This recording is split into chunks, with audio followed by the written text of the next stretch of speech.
10h49, on se retrouve donc en direct sur TV Finance en compagnie de David Furcage. David Furcage, fondateur d'iWave 360. Bonjour David. Bonjour. Bonjour David. Alors on va parler de différentes choses ce matin. On va commencer donc par ce qui fait l'actualité, à savoir l'euro-dollar. On est en train de casser des niveaux en ce moment même. Donc quelle est votre position à vous sur cette paire-là? Donc l'euro-dollar en fait évolue en range, en fréquence horaire depuis on va dire quelques semaines. Et évidemment, il fallait observer la sortie du range. Sur nos outils, donc chez iWave, on voit toujours une progression du dollar index et ce matin, justement un affaiblissement de l'euro index. Et puis nos outils quantitatifs nous permettent de déterminer que le dollar fait partie des devises les plus fortes. Et l'euro en ce moment, enfin en fréquence horaire, là, je ne parle pas des grands éléments qu'on connaît depuis des semaines, voire des mois. Et donc, ça nous a permis de pointer vers une sortie par le bas. Donc on a vendu la paire ce matin à 1,2345 en fait. D'accord. Avec un objectif à 1,2280 qui correspond à un objectif en fréquence journalière d'un niveau assez ancien, puisqu'en fréquence horaire maintenant on ne peut pas trouver de niveau plus bas, donc il faut prendre des historiques un peu plus longs. Voilà, ça, on avait effectivement un support horaire à 1,2360 et on l'a cassé ce matin, donc vous êtes rentré en position à 1,2345, on cote actuellement 1,2325, donc la baisse se poursuit. Ça se passe pas mal. Après pour les personnes qui nous écoutent, ce qui est important là, si on regarde un petit peu la paire, avant la rupture du niveau, il y a un petit mouvement de rebond, de mini rebond avant une nouvelle reprise de la baisse. Voilà ce petit rebond là qu'on voit ici exactement. Et ça c'est extrêmement important parce que ça permet de donner plus de place à une nouvelle accélération. Voilà, si c'était one way, enfin dans les manuels classiques en fait, on se pose pas la question de savoir comment on sort d'un range. Mais si on sort d'un range avant, on sort du range, d'abord il y a un petit rebond et ensuite la rupture d'un mouvement, ça permet aux indicateurs par exemple de s'épurer. Oui, d'accord. Voilà, ça c'est très important. Donc c'est ce qui s'est produit sur l'euro-dollar. Tout à fait, donc on restera à la vente avec un objectif d'un 22,80. Je préfère les stop suiveurs pour les auditeurs. D'accord. Avec un stop suiveur de 40 pips. Ne pas hésiter à prendre une partie de la pause, de prendre une partie du profit si toutefois il y a un profit, mais c'est bien parti pour. Avant peut-être la publication de l'ADP tout à l'heure.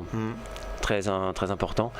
À 14h15 l'ADP. 14h15, donc c'est des sujets qui peuvent mener à des fortes variations sur la devise. Et du coup, on sait que c'est dans 2-3 heures que ça peut être un peu dangereux de prendre une position avant. Mais là, il y a une belle accélération. Voilà, il faudra être très prudent sur la sortie de cette publication, de cette statistique, pardon. Très bien, on va parler matières premières cette fois-ci et notamment donc pétrole avec le Brent. Quelles sont vos impressions donc sur le Brent? Alors il y a 2 semaines, ici même, nous on avait un objectif à 70 $. 70, ouais, c'était 70, ça. Voilà, qui a été atteint. On avait une discussion avec Antoine sur ce que va dire l'OPEP ou pas. Et bon, je rappelle que notre scénario c'était de dire que ça irait plutôt sur 70 et qu'il faudrait un fort effet d'annonce de l'OPEP pour faire modifier les choses. Effectivement, c'est l'effet d'annonce, il n'a pas eu vraiment. Donc, le statu quo sur la production et donc voilà. Vraiment. Donc le Brent a convergé vers notre objectif. Maintenant c'est voilà. Vous êtes sorti de la position donc? Non, vous êtes toujours en position? C'est bien. Tant qu'il y a de l'accélération et encore un petit peu, on peut rester positionné. Moi, j'aime bien sortir de position quand soit ça décélère, soit carrément ça se retourne. Mais là, parce que là, on a tout de même eu lundi une hausse de 3,41 sur le Brent. Avec un fort rejet, vous voyez l'ombre exactement là où vous avez la souris, exactement. Il y a un fort rejet sur le niveau là que vous avez tracé. Je ne sais pas si ça correspond à quelque chose chez vous. C'est des supports 2010. Alors si je zoome un petit peu, enfin dézoome, voilà, on est sur des niveaux effectivement de septembre 2010. Voilà, donc il y a eu un fort rejet sur ce niveau-là. Pour autant, vous voyez, la verticalité du mouvement reste très impressionnante sur le dernier. Voilà. On cotait $112 fin juin, on est à peu près 72 en ce moment. Donc ça donne une idée quand même de l'accélération et de la force du mouvement. On va regarder également, donc en restant sur des choses qui se ressemblent, le secteur oil and gas. Vous avez donc communiqué sur ce secteur-là à plusieurs reprises. Quelles sont donc vos impressions? Quelle est votre lecture et votre stratégie sur ce secteur? Alors pareil, il y a 2 semaines, donc nous avons dit sur ce plateau qu'il y avait une forte corrélation entre le Brent et la courbe de sur ou sous-performance du secteur, donc oil and gas par rapport au Dow Jones Eurostoxx 50. Donc si on corrobore la variation du Brent, je rappelle, avec la courbe de la force relative du secteur oil and gas et par rapport au Dow Jones Eurostoxx 50, eh bien elles évoluent de concert. Donc comme on était négatif avec un objectif à $70 sur le Brent, eh bien on pensait à une poursuite de la sous-performance de ce secteur. Donc et puis on avait choisi, donc lorsqu'on était venu il y a 15 jours en fait, Technip. En tant que stratégie de vente, donc j'avais Lucie qui m'a demandé qu'est-ce que vous faites maintenant, vente Technip, et le lendemain elle avait varié de 6% à la baisse, et maintenant elle est 15% plus bas que notre recommandation à la baisse, et tout ceci nous est permis grâce à nos outils en fait chez iWave qui permettent de filtrer en fait l'action du marché, de regarder le niveau des corrélations entre différentes classes d'actifs et de pointer vers un titre ou un actif qui possède le plus de potentiel.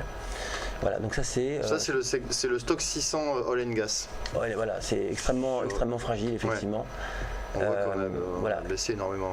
Et quand on prend cette courbe donc et qu'on la compare donc à l'indice lui-même, l'indice stock 600 par exemple, elle est fortement corrélée au Brent, et c'est ça qui nous intéresse. Ça veut dire que les investisseurs institutionnels sous-pondèrent en fait ce secteur dans leur portefeuille. Donc ça reste très négatif pour l'instant la situation. Technip, on peut... Technip, oui. Vous en avez parlé il y a 2 semaines déjà de Technip. Voilà, c'est baissé sur le titre. Oui, alors curieusement je dirais, parce que j'avais pas vu les shows comme ça, mais après l'émission ça avait baissé de 7%. Maintenant on est à moins 15.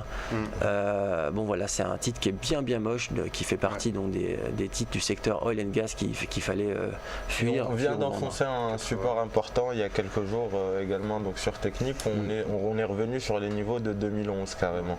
Voilà, donc on a baissé de 30% depuis juillet, donc peut-être sortir de la position maintenant, peut-être un excès baissier sur le titre. Tant qu'il y a un peu d'accélération, tant que ça ralentit pas, on peut rester. Moi, ce que j'aime bien, c'est on peut solder une partie de la position, voilà, pour s'assurer effectivement. Voilà. Ça, je le dis pour nos auditeurs. Voilà, bouger son stop. Comme ça, on s'assure que de toute façon, quand on a eu raison directionnellement, c'est-à-dire sur la baisse par exemple d'un titre, eh bien, on s'assure que le fait d'avoir eu raison directionnellement permet de générer un gain. Voilà, parce qu'il n'y a rien de plus décevant que d'avoir raison sur la direction, bien sûr, et avoir tort sur le money management et finalement perdre. Effectivement. Voilà. Merci David pour ces analyses et un petit état des lieux donc sur vos positions sur l'euro-dollar et le secteur pétrolier également. On vous retrouvera donc mercredi prochain. Merci. Sur notre antenne. Ok. Merci. On va marquer une courte pause et on se retrouve dans quelques instants.